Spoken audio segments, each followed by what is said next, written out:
নমস্কার, জেবি কিচেনে সবাইকে স্বাগত। ভালো আছেন তো বন্ধুরা সবাই? ভালো থাকেন সেটাই ঈশ্বরের কাছে কামনা করি। আজ বানাবো চিতল পিঠার মশলা কারি। দেখুন এই যে চিতল পিঠা, এটা মশলা কারি করব। কাল বানিয়েছিলাম, কটা পিঠে বেঁচে গেছিলো, তাই মশলা কারি করে দেখাবো। খুব সুন্দর লাগে। এর জন্য লাগবে এই যে দুটো আলু ডুমো ডুমো করে কেটে রেখেছি। আর লাগবে ধনে গুঁড়ো, জিরে গুঁড়ো, লঙ্কা গুঁড়ো, চিনি, লবণ, হলুদ, ঘি, গোটা জিরে, একটা তেজপাতা, একটা শুকনো লঙ্কা, অল্প একটু কাজু কিশমিশ। আর এখানে আদা রসুন 1 ইঞ্চি আদা, চার কোয়া রসুন আছে, আর দুটো কাঁচা লঙ্কা আমি বেটে রেখেছি।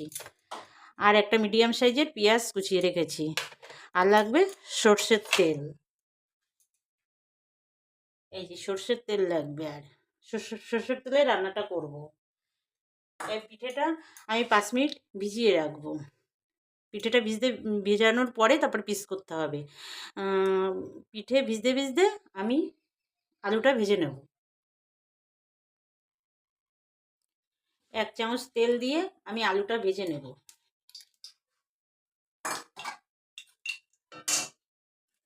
একটু লবণ আর একটু হলুদ দিয়ে আলুটা ভাজবো।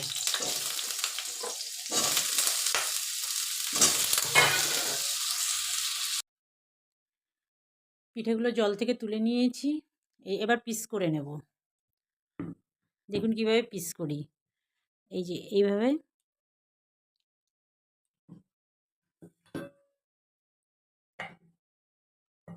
এভাবে পিস করে নিতে হবে। এই যে দেখুন বন্ধুরা, দেখুন আমি সবগুলো পিঠে পিস করে দেখিয়ে দিচ্ছি। এই যে সব পিঠেগুলো পিস করা হয়ে গেছে। এইভাবে পিস করে নিতে হবে। আলুটা ভাজা হয়ে গেছে, তুলে নেব। এই তেলের মধ্যে আর 2 চামচ তেল দিয়ে দেব।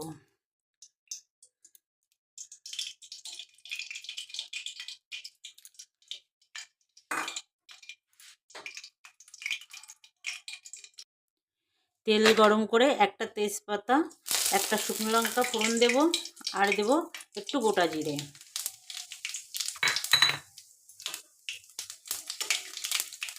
জিরেটা একটু, জিরে লঙ্কা তেজপাতা একটু ভাজা ভাজা হলে একটু এই কাজু কিশমিশটা দিয়ে দেবো।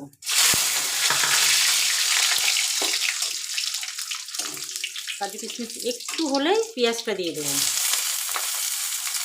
পেঁয়াজ কুচিটা দিয়ে দিলাম। পেঁয়াজ কুচিটা একটু লাল লাল। এবার আদা রসুনের পেস্টটা দিয়ে দেবো।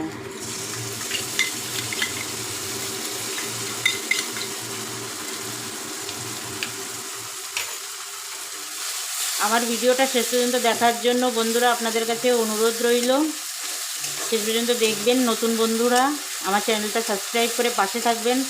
আর পুরনো বন্ধুরা আমার ভিডিওটা দেখবেন, কমেন্ট করবেন, লাইক করবেন, আমার পাশে থাকবেন।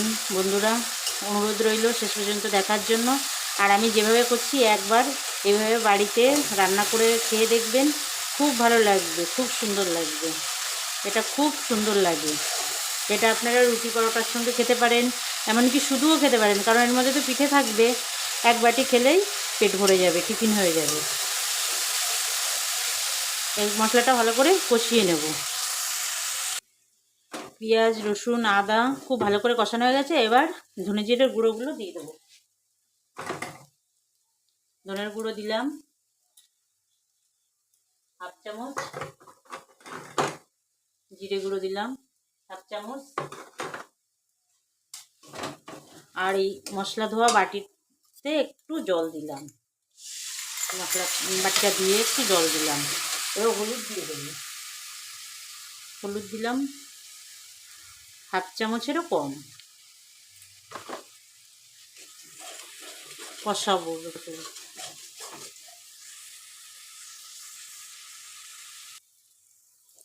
মশলা কষানো হয়ে গেছে, এবার আলুটা দিয়ে দেব। আলুটা দিয়ে আর 2 মিনিট কষাবো। এবার লঙ্কা দিয়ে দেবো, 1/2 চামচ আমি দিয়েছি লঙ্কা, আপনাদের স্বাদ মতো দেবেন।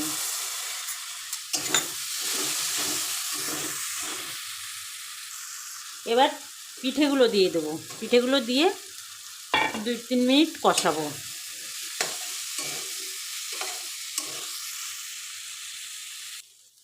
কষানো হয়ে গেছে বন্ধুরা, এবার জল দিয়ে দেবো,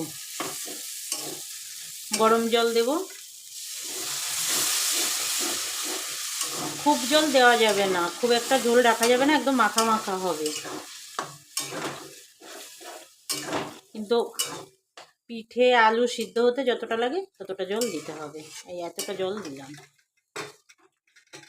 এবার ঢাকা দিয়ে রাখবো, 5 মিনিট পরে দেখব আলু পিঠে সিদ্ধ হয়ে গেলে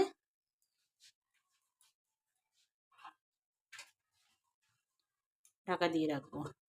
ঢাকা দিয়ে মিডিয়াম আছে জাল হবে 5 মিনিট। স্বাদ মতো একটু লবণ দিয়ে দেব।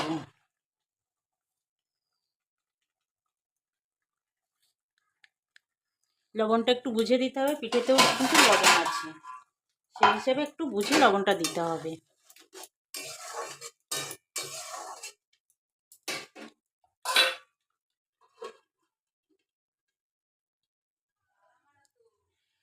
বন্ধুরা দেখুন, এই যে আমাদের রেডি হয়ে গেছে চিতল পিঠার মশলা কারি। দেখুন কি সুন্দর লাগছে দেখতে, খেতেও খুব সুন্দর, মাংসর থেকেও ভালো লাগবে। এবার একটু চিনি দেবো 1/2 চামচ,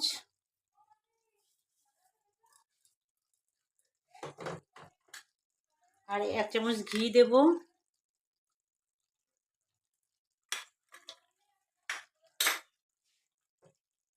আর একটু 1 চামচের 4 ভাগের 1 ভাগ গরম মশলার গুঁড়ো দেব, দিয়ে 2 মিনিট চাপা দিয়ে রাখবো, তারপরে নামিয়ে নেব। নামিয়ে নিলেই আমাদের রেডি হয়ে যাবে চিতল পিঠার মশলা কারি। চাপা দিয়ে রাখবো 2 মিনিট।